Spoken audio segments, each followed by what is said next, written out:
And so to me, when I hear some of my colleagues, again, not all of them, but some of them on this committee thump their chest and say that they back the blue, but then they're going to call a January 6th convict a hostage, that's not backing the blue, that's backing the coup. And when some of them say that they back the blue, but the second the blue raids the house of their preferred candidate for president, that's not backing the blue, that's backing a fool. And so I'm all about supporting law enforcement and honoring them during Police Week, but we got to be consistent. Can I get an amen? Bust out the popcorn, folks, because Representative Eric Swalwell absolutely humiliated MAGA Republicans in today's Homeland Security Committee hearing over their purported support of law and order. For some quick context, it's currently National Police Week, and while Republicans have been doing everything in their power to subvert law and order, Democrats, like Representative Swalwell here, have been exposing Republican hypocrisy and absolutely humiliating them for it. Drop a like on the video and subscribe if you're new here, and get ready because boy is it a sight for sore eyes. Just watch as he sets up all the dominoes to oh so satisfyingly knock them over. Do you agree, Mr. Mays, that the officers who defended the Capitol on January 6th are heroes? Yes, sir, I would agree. I would agree that anybody that was assaulted, certainly by the rioters, were heroes. I would stand by the same words. Any officer that puts on this uniform lawfully doing their duties is a hero in my book. I am in concurrence that any person that puts on this uniform and honorably serve out their career is a hero. Absolutely. Good, we're all in agreement that the Capitol officers were heroes, which kind of inherently means the rioters are villains, but I'm getting ahead of myself. And Mr. Mays, if you assaulted or physically harmed an officer on January 6th, does that make you a criminal? Anyone that assaulted an officer on January 6th and then is arrested and convicted is a criminal. Yes, sir. An assault on a law enforcement officer is a crime, so yes, that would be a criminal. Be the same. Mr. Bryant.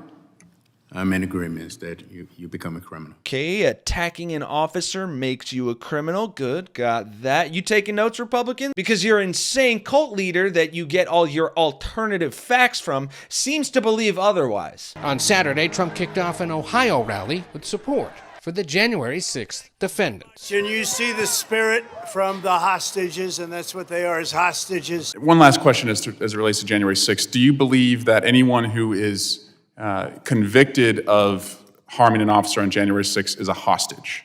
No, sir, I do not. I don't really understand the question. I don't either. Yeah, the question of whether a convicted criminal is a hostage is so mind-bogglingly stupid, it trips the sheriff up. It's okay, sir. We're all depressingly dumbfounded by MAGA Republican logic. Do you believe that calling a January 6th convict a hostage is appropriate? That if they're in prison, that they're a hostage, if they're in prison for that? I would say that anybody that assaulted a law enforcement officer that was charged with it and is going through the legal process is the appropriate action is being taken. Regardless of the event, if someone is charged with a crime, follows due process, and is convicted, they are a convicted criminal, not a hostage. Mr. Bryant? I do not consider someone who was arrested for assaulting a police officer a hostage. Great. So let me get this straight.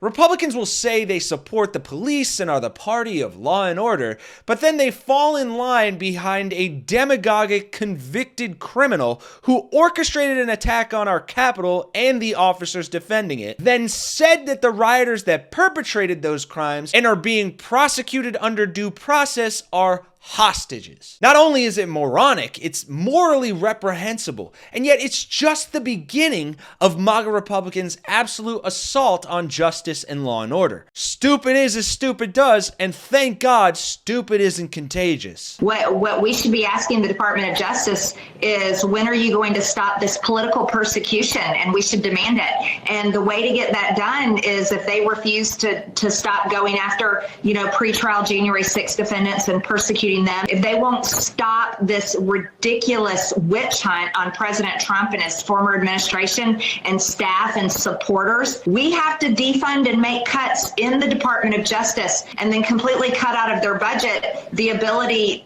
to persecute Republicans, basically. There are some on this committee, not all, certainly not the chairman, who have advocated for defunding the FBI. Do you think we should defund the FBI, Mr. Mays? No, sir.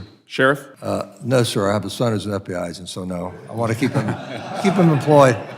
Mr. Bullock? No, sir. And Mr. Bryant? No, sir. That is exactly what Republicans want, to defund or at least control the FBI so it can't prosecute them or Trump. They only want law and order to work one way, and that is for them. We've seen it countless times this week with Republican clowns calling out the political persecution of Trump as if they're mouthpieces for Putin or something. The rule of law doesn't only apply when you would like it to. And we can have a separate conversation about police accountability and not over-policing or giving cops carte blanche to do whatever they want. But Republicans can't even participate in that in good faith because of their absolute hypocrisy when it comes to the implementation of justice. We've heard a lot this week about Democrats supporting defund the police. The Republican Study Committee budget cuts the main federal grant program that local departments use to hire officers. How is that not proposing to defund the police? I haven't looked into the details of the RSC budget. There's lots of nuances. They also plus up other areas where you support law enforcement because that's a central theme of what we believe. But it's not, Mike. A, you don't even know what's in the bill, and B, you only support law enforcement when they do your bidding. You certainly didn't support the law enforcement officers of January 6th, people that your party and cult leader is inferring are perpetrators by calling their assailants hostages. I could feel myself losing oxygen and recall thinking to myself, this is how I'm going to die. I was electrocuted again and again and again with a taser. One woman in a pink MAGA shirt yelled, "You hear that, guys? This voted for Joe Biden." No one had ever called me a while wearing the uniform of a Capitol Police officer. Those are your hostages.